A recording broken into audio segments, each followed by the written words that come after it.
సభ్యులు అలంకరించినటువంటి పెద్దలందరికీ నమస్కారం తెలియజేస్తూ మేము గత 30 సంవత్సరాల నుండి క్రికెట్ రంగంలో ఉన్నాము. ఎన్నో బాధలు అనుభవించాము. వెంకటరెడ్డి సార్ తోటి హైదరాబాద్ ఎస్ఏ ఉప స్టేడియంలో కూడా తన్నులు కూడా తిన్నాం ఆయన వల్ల.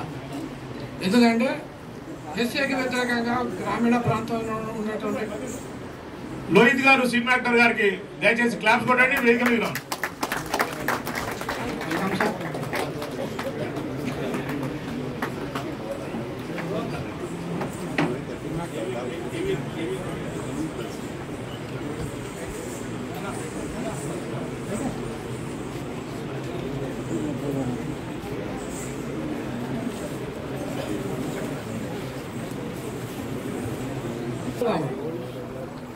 ఎస్ఐకి వ్యతిరేకంగా మేము గత 30 సంవత్సరాలు యుద్ధం చేస్తున్నాం.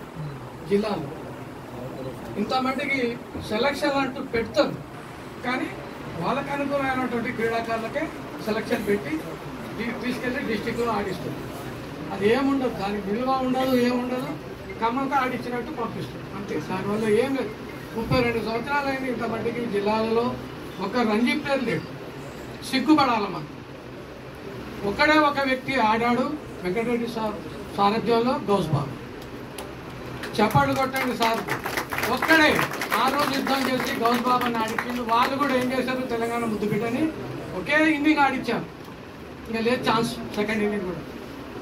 మళ్ళీ వరంగల్ విష్ణుబాబు ఆడింది. 28 సంవత్సరాలు అయింది ఇంతమటికి జిల్లాలో క్రీడాకారులకి ఇంతమటికి ఎంకరేజ్మెంట్ లేదు. 9 మంది సెక్రటరీలు వాళ్ళు రాజ్యం వెళ్తున్నారు. మేము ఉమెన్ క్రికెట్లో ఉన్నప్పుడు ఎన్నో బాధలు పడ్డాం. 24 జిల్లాలు మేము ఉమెన్ క్రికెట్ని డెవలప్ చేసినాం. జాతీయ స్థాయిలో ఆడినటువంటి ఆడపిల్లలు చాలామంది ఉన్నారు. ఈరోజు సీనియర్లై పెళ్ళిళ్ళై పేరెంటాలై వాళ్ళ పిల్లలతోటి కూడా సహా భర్తలతో సహా వచ్చారు. ఎందుకంటే తెలంగాణ క్రికెట్ అన్యాయం జరిగిపోతుంది. ఇదే వేదికలో మేము 2 సార్లు ఈటల రాజేందర్ గారు, రేవంత్ రెడ్డి గారు సారథ్యంలో ఇదే డ్యాన్స్ మీద ఇంకా మా బాధలు చెప్పుకున్నాం. వాళ్ళు లీడర్లు అయింది, కానీ మనం ఎక్కడికక్కడ జిల్లాలో ఉన్నాం, బొంతలు అక్కడనే ఉన్నాం. మా బాధలు మీరు గట్టిగా పోరాడి మా కష్టాలన్నీ మీరు పరిశీలించండి. ఎంతోమంది అన్యాయం జరిగిందో జిల్లాలో. బోయినతల కప్పు రాఘవన్ ఆడిండు, మా జిల్లా నుంచి కూడా అంతే ఆడించింది. ఒక్కడే వాళ్ళకే న్యాయం జరుగుతున్నది. గ్రామీణ ప్రాంతంలో ఉన్నటువంటి మా లాంటి వాళ్ళకి కనీసం ఒక బాల్ కానీ మ్యాట్ కానీ ఒక నెట్ కానీ లేదు. ఎన్నోసార్లు మా వెంకటేశ్వర రెడ్డి అన్నతో పోరాడి మేము తన్నులు తిన్నా. నేను ఎస్ఏ ఇట్లా ఉప్పలో పోయినా లోన పోయినాడు వీళ్ళందరూ వెనకపోయారు, మేము తన్నులు తిన్నాం. ఒక్కడు మా ఎనమట్లేరు పెద్దవాళ్ళు. అదే ఆ రోజు ఈటల రాజేందర్ సార్ ఉన్నాడు, రేవంత్ రెడ్డి సార్ ఉన్నారు. ఆయన చనిపోయారు మహానుభావుడు ఒక రెడ్డి, నల్గొండ జిల్లా అతను. వీళ్ళందరూ మా వెనక వస్తున్నారని మేము ముందు పోయినాం. తన్నులు తిన్నది మేము. అన్యాయం జరిగింది కూడా మా జిల్లాలకి.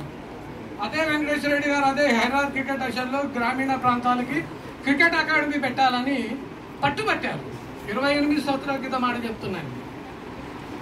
అన్ని 9 మంది సెక్రటరీలు ఈసారిని ఎగేసి భోలశంకర్ రెడ్డి గారు వెళ్ళిపోయి యుద్ధం చేస్తే వెనక చూసి 8 మంది సెక్రటరీలు లేరు, నేను ఒక్కడే ఉన్నాడు. సస్పెండ్ చేశారు. సిగ్గుపడాలి హైదరాబాద్ క్రికెట్ అసెంబ్లీ. గ్రామీణ ప్రాంతాల్లో ఎలాంటి పిల్లగాళ్ళు వెనక కూర్చున్నారు గౌరవంగా, నంబర్ పిల్లలు, ఎలాంటి సెంచరీ కొట్టిన పిల్లలు ఉన్నారు అక్కడ. వాళ్ళకి అటాచ్ అయిన వాళ్ళకి టీ తాగేటోళ్ళకి చెంచాగిరి చేసేటోళ్ళకి హైదరాబాద్ క్రికెట్ అసోసియేషన్ న్యాయం చేసింది తప్ప జిల్లా పిల్లగాళ్ళకి ఎవడన్నా ఛాలెంజ్ చేసి చెప్తున్నా, ఎవడన్నా గిరాడు ఈ రంజీ మ్యాచ్లో వచ్చినా అని చెప్తే వాళ్ళకి చెప్పులు కడతాను. అన్యాయం చేశాం. బాధ సఫరైన ఇలా పెళ్లిలో అయిన అందరూ అమ్మాయిలు కానీ అబ్బాయిలు కానీ వెంకటేశ్వర రెడ్డి గారి మీద అభిమానం కలుగుతుంది. అన్యాయం చేశారు సార్. ఈ 8 సంవత్సరాలు కూడా అన్యాయం చేశారు. ఒక టీసీ ఏర్పాటు చేశారు. రోజులు పెట్టడం, చందాలు వసూలు చేసుకోవటం తప్ప వేరేది ఏం లేదు డెవలప్మెంట్ జిల్లా. Thank you very much. బాబు అబాధం చేసుకోండి. Thank you Madan bhai. Thank you very much. ఇన్షాల్లా Madan bhai will fight, will achieve. ఇప్పుడు రాజశేఖర్ క్రికెట్ కోచ్ తమ్ముడు 2 నిమిషాలే పెద్ద నమ్మచారి సార్ ఉన్నారు సార్.